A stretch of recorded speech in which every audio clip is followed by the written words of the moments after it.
নমস্কার বন্ধুরা, শুভ সকাল। সুন্দর একটা মিষ্টি সকালের শুভেচ্ছা সবাইকে, আমার সকল বন্ধুদেরকে।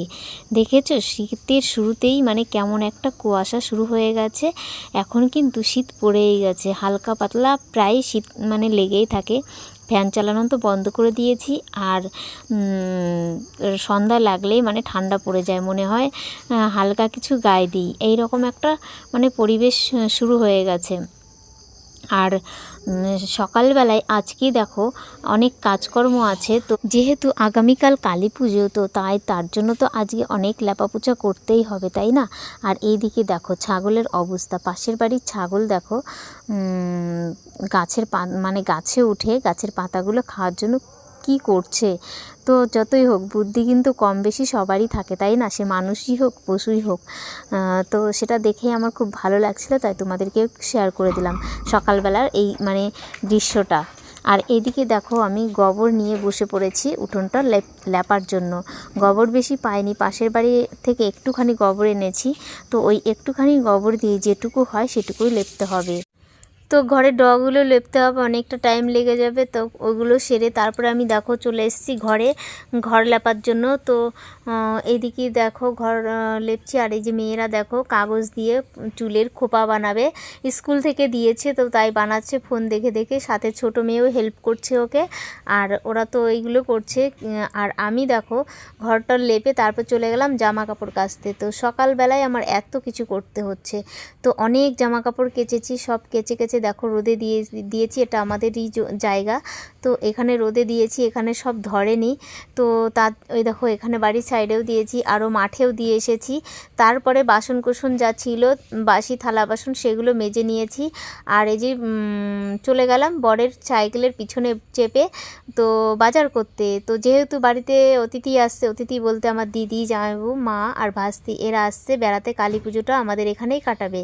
তো তাই বাজার করতে গেলাম, বাজার থেকে আসবো তারপরে রান্না করব। তো আমার দিদিরা অলরেডি চলেও এসেছে, প্রায় কাছাকাছি চলে এসেছে, আর আমিও তখন বাজারে। তাহলে ভাবো কি করে আমি রান্না করব, কি করে খেতে দেবো, সেটাই ভাবছি। তো আগে যেহেতু ওয়েদারটা খুব খারাপ ছিল, আমি আরও শরীরটাও খারাপ ছিল, তাই আমি ওই কাজগুলো করতে পারিনি, ল্যাপা পোছা কাচাকাচি করতে পারিনি, পুজোর আগের দিনই করতে হয়েছে। আর এইদিকে দেখো অনেক বাজার করে নিয়েছি। তো বাজার থেকে দেখো প্রচণ্ড গরম লাগছিল সকালে, আর সন্ধ্যায় তো প্রচণ্ড শীত লাগে, আর দুপুর হলে আবার প্রচণ্ড গরম লাগে। ওয়েদারটা এমন না, আর ভালো লাগছে না। আবার এদিকে শরীর না শুষ্ক হয়ে গেছে ত্বক। তো যাই হোক, বাজার থেকে এসে আমি দেখো যে জামা কাপড়গুলো মাঠে দিয়ে এসেছি, সেগুলো সব শুকিয়ে গেছে, সেগুলো নিয়ে আসব। আর যেগুলো শুকায়নি এখনও পর্যন্ত সেগুলো উল্টে পাল্টে দিয়ে আসবো, যাতে আবার তাড়াতাড়ি করে শুকিয়ে যায় আজকের মধ্যে। অবশ্য সবই শুকিয়ে যাবে, কিছু কিছু দুটো একটা ভেজা থাকবে। তো যাই হোক, দেখে দেখে সবই নিলাম, আর যেগুলো ভিজা আছে সেগুলো উল্টে পাল্টে দিয়ে চলে আসলাম। এসে আমি সব জামা কাপড় চেঞ্জ করে তারপরে আমি রান্নার জোগাড় করব, রান্নাঘরে চলে যাব। তো রান্না করতে হবে, যেহেতু সবাই চলে আসছে তাড়াতাড়ি করে। তো বুঝতেই পারছো, এখনও দেখো কেমন ঘেমে আমি কেমন হয়ে গেছি, গরমে প্রচণ্ড গরম ছিল ওই দিন। তো যাই হোক, আমাকেই সব কিছু করতে হবে, এত কিছু সকাল থেকে সন্ধে পর্যন্ত, আবার মেয়েদের দেখাশোনা, ওদের পড়াশোনা সবই আমাকেই সামলাতে হয়। তো যাই হোক, আমি কেচেছিলাম, আমার বর জামা কাপড়গুলো রোদে দিয়ে দিয়েছিল, তো আমাকে এইটুকু সাপোর্ট করে। আর এই যে দেখো রান্না বসিয়ে দিয়েছি, আমার দিদি জামাইও সবাই চলে এসেছে, আর আমার রান্না হয়নি, দেখো ডিম সেদ্ধ বসিয়ে দিয়েছি। আর এদিকে মুড়ি মাখাবো বলে মুড়ি, চানাচুর, পেঁয়াজ, লঙ্কা, শসা সব যা যা করা সেগুলো জোগাড় করছি। আর মিষ্টি গজা এগুলো এনেছে, তো সেগুলোই দেবো, আর চা করে দেবো, চানাচুর মুড়ি আর মিষ্টি গজা চা, এগুলোই ওরা খাওয়া দাওয়া করবে। আর দেখো সাথে কত জিনিস নিয়ে এসেছে, কলমি শাক, শাপলা, তারপরে দেখো এই যে চালতা, তারপরে আরও অনেক অনেক কিছু, তাল, তারপরে আরও আছে সব, কি বলবো, বাপের বাড়ি থেকে আসলে সবাই যা যা করে আর কি, এই যে কামরাঙা, সব কিছু খুঁটে খুঁটে নিয়ে আসে মেয়ের বাড়িতে, তাই না? তো যার যার বাপের বাড়ি লোকজন আসে, যাদের বিয়ে হয়ে গেছে তারা বুঝতে পারবে যে বাপের বাড়ির লোক আসা মানেই কি, ব্যাগ ভরে ভরে, বস্তা ভরে ভরে, যার যেমন সামর্থ্য সে সেইভাবে নিয়ে আসে, তাই তো? আর কিন্তু তখন খুবই ভালো লাগে বাপের বাড়ির জিনিস যখনই আসে না, খুব আনন্দ লাগে। প্রত্যেকটা জিনিসের সাথে মানে ভালোবাসার ছোঁয়া থাকে প্রতিটা জিনিসের সাথে, সে দামি হোক আর কমাই হোক, তাই না?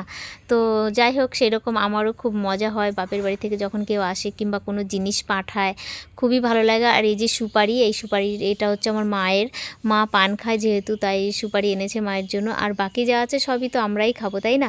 আর এই কামরাঙাগুলো দেখো, কামরাঙা তো আমার বড় মেয়ের ফেভারিট, মানে ও টক জিনিস খুব পছন্দ করে। আর যা আছে সবাই আমরা সব খাবো।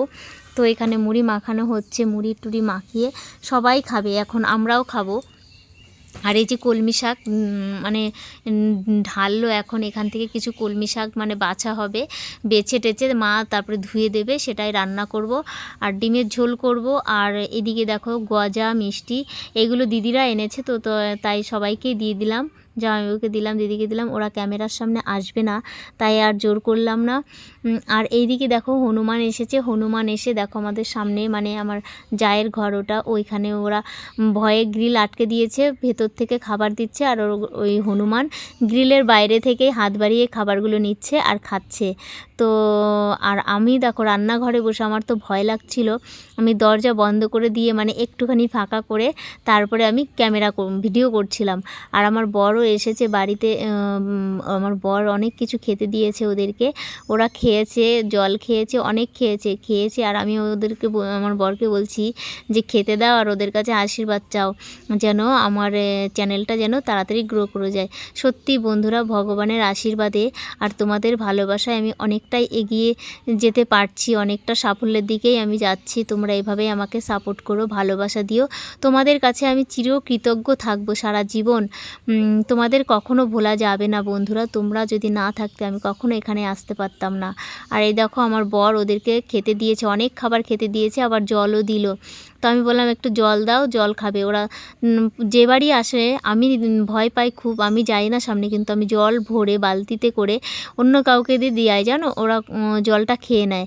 তো আজকেও জল খেয়েছে। আর আমার বর দেখো দাঁড়িয়ে ওদেরকে খেতে দিচ্ছে, অনেকক্ষণ আমাদের বাড়িতে ছিল বসে। আর আমি ঘরের ভেতর থেকে বের করে দিচ্ছি গাজর, বিস্কুট, শসা, তারপরে গজা, এগুলো অনেক কিছু ওদেরকে দিয়েছি। ওরা পাউরুটি, ওরা অনেক খেয়েছে, খেয়ে ওদের পেট ভরে গেছে, তারপরে বসে আরাম করছে ওরা শান্তভাবে। আমার না প্রচণ্ড ভয় লাগে হনুমান দেখলে, একদিন আমি তো হনুমানের তাড়া খেয়েছিলাম। তো এই দেখো আমার বর খেতে দিচ্ছে, দেখেছো? আর আমি বলছি যে একটু আশীর্বাদ চাও, তো ও সত্যি ওরা আশীর্বাদ করেছে, যার জন্য আমার মানে আমি আজ এখানে দাঁড়িয়ে। তো কি বলবো, তোমরাও আছো, তোমাদের বারবার একই কথা বলছি, তোমাদের জন্যই আমি আজ এখানে। তোমরা এভাবে আমাকে সাপোর্ট করো, ভালোবাসা দিও। তোমরা সবাই ভালো থেকো, সুস্থ থেকো। ভিডিওটা এখানেই শেষ করছি। তো দেখা হবে আবার নতুন কোনো ভিডিওর সঙ্গে। টাটা।